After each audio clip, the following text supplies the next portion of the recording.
It's not just another day in your life. Things are changing for the better. At Comcast, we see those changes, and we're thinking about how we use technology today to live, work, learn, and play. And we're building for the future now, so we're better prepared for the wants and needs of tomorrow. That's why Comcast is rolling out multi-gig internet speeds to more than 50 million homes and businesses before the end of 2025, making our already industry-leading network even faster, smarter, greener, and more reliable. Over the decades, Comcast has been your partner, working hard to serve your community, and will continue to be your partner. We're expanding our gigabits so you can enjoy the tiny bits that matter most. Hi, I'm Shaletta Brundage. I'm a media personality, podcaster, and a business owner. But my most important role is mom.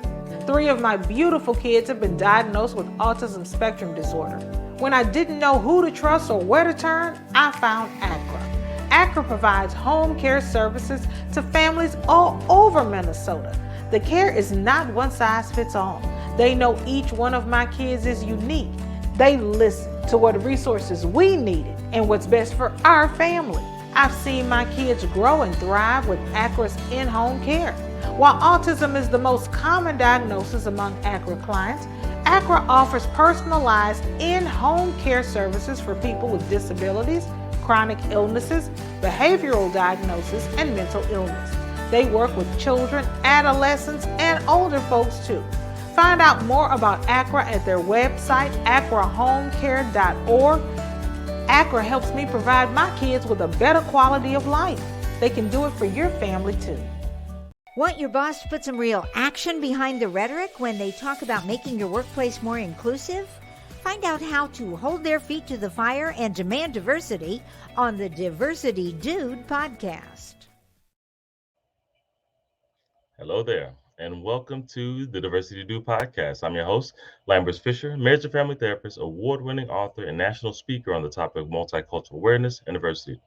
And for those of you who are interested in even more positive and encouraging tips and strategies beyond what I share in podcasts like this, then feel free to check out my award-winning book, Diversity in Clinical Practice, nationally recognized for the unique way in which it addresses the often difficult topic of multicultural awareness and diversity. Designed for more than just therapists, if you're a helping professional in any way, Diversity in Clinical Practice can help you meet the greatest variety of cultural needs possible for those whom you serve. And it's available in paper and audiobook versions for your convenience. And whether it be through my one-on-one relationship building efforts as a therapist or my informing and empowering efforts as an author speaker, know this: my personal mission is to do my part to improve the world one strengthened relationship at a time. So today I want to share with you an encouraging perspective on the myth that DEI is dead.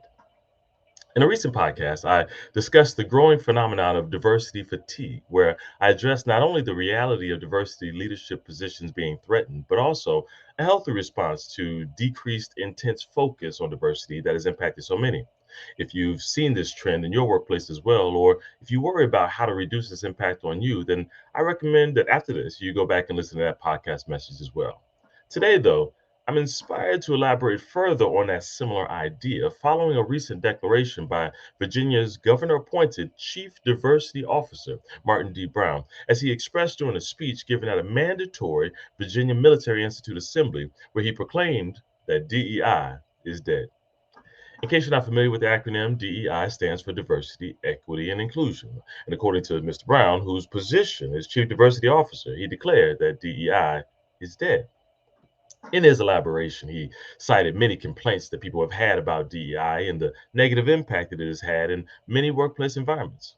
He further justified his assertion by conveying that diversity for diversity's sake, as the primary mission of a company, is inherently flawed, that equal results can't be guaranteed and efforts to produce such can cause more harm than good, and that forced inclusion risks ignoring the hard work of those who've earned the right to be included.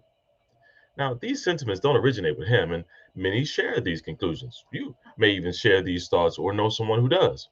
And in a weird way, listen carefully to the sentence, I agree in some ways with the many risks and cautions that he describes. However, the perspective he takes on it seems a little skewed, and I come to a very different conclusion about how we and everyone else can benefit moving forward in the future of DEI, no matter what form it takes. Let me explain. First, let me be clear that I have no loyalty to DEI, to diversity, equity, and inclusion. I don't have a vested interest in keeping a DEI leadership position or policies and procedures, etc., in place. What I am, though, is a therapist invested in helping strengthen personal and professional relationships wherever possible.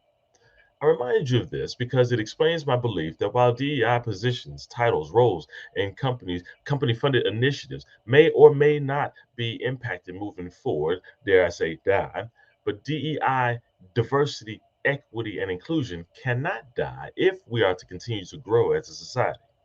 Let's break it down. Diversity, the D in DEI, diversity is not an initiative. It's an acknowledgement that there are similarities and differences between us all. And those similarities and differences can either draw us closer together in shared appreciation of our connected experiences or contribute to more polarization due to fears of what those differences could mean to our own or shared lives. DEI initiatives may die, but diversity isn't going away. Even if we tire of the emphasis on diversity, we must not ignore the significance of doing more than just tolerating differences, but to continually learn about and utilize our similarities and differences to continually enhance the services we provide and the relationships that we build along the way. Similarly, the E in DEI, equity, is not about guaranteeing equal results. Sure, we can aim and hope for equal results for everyone, but the focus of equity is more about acknowledging the influence of historical practices and trends that have had lingering ramifications, especially on the reality that comparable effort doesn't have a chance of equal results if the starting points are not equitable. So even if DEI efforts die, if the initiatives die, intentional efforts to slowly reduce the lingering impact of the past on that's just the way things have always been practices that disproportionately impact some more than others must continue if we're ever going to live in a society where everyone's true potential can be fairly seen and experienced. And the I in DEI, inclusion, isn't about forced affirmative action quotas where underqualified professionals get opportunities they did not earn. Rather, it reminds me of that quote that says, if we always do what we've always done, we'll always get what we've always gotten. As a therapist, I very much understand the reasonable and natural tendency to stick with what and who we are most familiar with. However, we all benefit when we make intentional efforts to include new perspectives, not just in feedback surveys that we can ignore if we choose to, but in significant roles and positions, making significant decisions and enhancing the skills and creativity an organization has to work with, and the increased awareness of a greater variety of needs an organization can meet, as well as the problems that they will be able to avoid as well.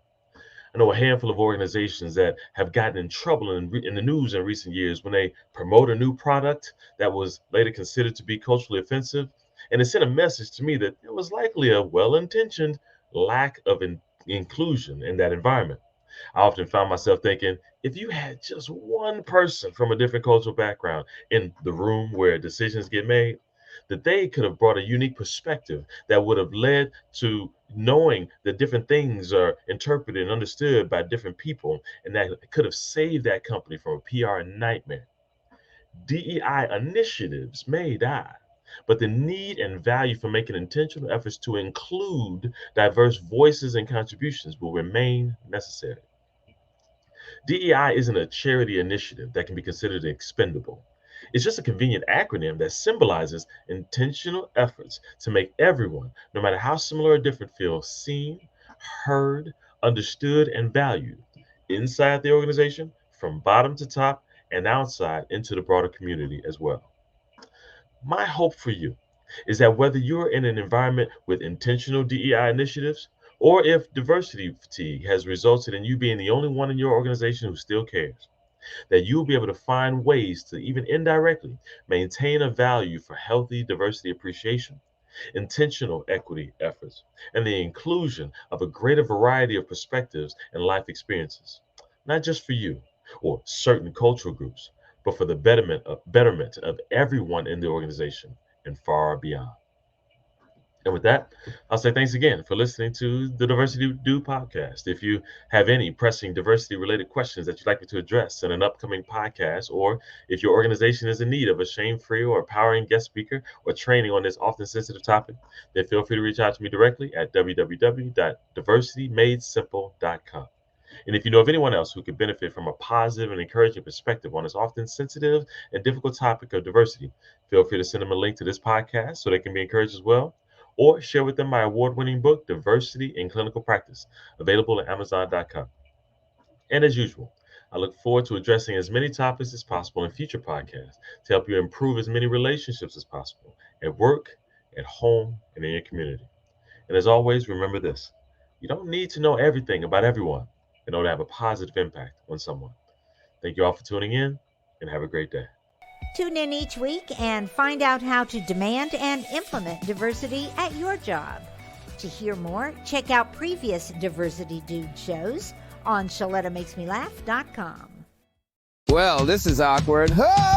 On this season of Outside Chance, we're about to put the fly in fly fishing. I'm about to prove there's an outdoor activity for everybody. Yeah! This one I'm pretty confident I can make. I'll break down gear, costs, and best locations to learn. Holy crap. Whoa! Yeah! Life is meant to be experienced. Did you see that? Join me and find out what you've been missing. When I walked across that stage at my high school graduation, I was excited, but confused about my next step. Then I walked through the doors at Doherty Family College. Doherty Family College is part of the University of St. Thomas. It's a 2-year college that lets you earn an associate's degree and puts you on a path to your bachelor's degree. Classes are small, so I have a personal relationship with professors committed to my success. Like the name says, they treat us like family. They call us scholars because they believe we could do anything we put our minds to. They set us up for excellence with free tutoring, and that's not the only thing that's free. Laptops, books, even breakfast and lunch, and bus fare. That's part of the package here at Doherty Family College. It's even free to apply. So do like I did. Go to dfc.stthomas.edu and set up a tour. We'd be excited to welcome you to our family here at Doherty Family College. Racial covenants had structured every aspect of life. Keeping Black people in Black spaces. Slavery's history is Minnesota's history. So much of working towards racial equity is around telling our own stories. Whether I'm taking the bus or the light rail, I'm on board with Metro Transit. What would I do without my ride? I hope to never find out. Metro Transit is my ticket to get where I need to go. Uptown or downtown, city or suburbs, no hassle. It's my reliable, affordable way to get to work, run errands, visit friends, and then get back home to my neighborhood. With easy-to-pay fares, I just jump on board and relax while a professional does the driving. This is my time to listen to my music, catch up with my friends on social media, play a game or read, or just chill out and unwind on the way to my destination. But sharing the ride is also about being with folks from my community, headed to school, or traveling to their appointments, or out on the town. Traveling together, we make our road safer and create a healthier environment for everyone. Get on board with Metro Transit. It's your ride, too. I am so excited to invite you to a one-of-a-kind experience featuring Isabel Wilkerson, the acclaimed New York Times best-selling author of The Warmth of Other Suns and Cast. You don't want to miss this incredible keynote event, emceed by NPR's Angela Davis and moderated by Chandra Smith-Baker. Wilkerson will share her powerful insights on the impact of caste on American society. Join Teach for America Twin Cities and the Minneapolis Foundation at Northrop on Friday, April 28th at 7 p.m. for an intimate evening of discussion and discovery. Visit Northrop's website or scan the QR code on your screen to secure your tickets today. Be part of something bigger. Join us at Northrop Auditorium for Exposing America's Invisible Scaffolding on April 28th at 7 p.m. You know Shaletta makes you laugh, but did you know Shaletta Brundage can also make you think and boost your business? Media personality, activist, and comedian Shaletta Brundage founded Shaletta Makes Me Laugh to celebrate and share the best of Black culture. It's a podcasting platform. You can download 10 weekly podcasts hosted by African American subject experts at ShalettaMakesMeLaugh.com or wherever you find your favorite podcasts. ShalettaMakesMeLaugh.com is also a production house, creating broadcast quality commercial content. And Shaletta and her team of storytellers create powerful promotional campaigns to get businesses the brand awareness they're looking for. Some of Minnesota's top businesses trust Shaletta, and you can too. Get out the word about your events and products and get in front of communities of color with ShalettaMakesMeLaugh.com. She's got the power to help your business.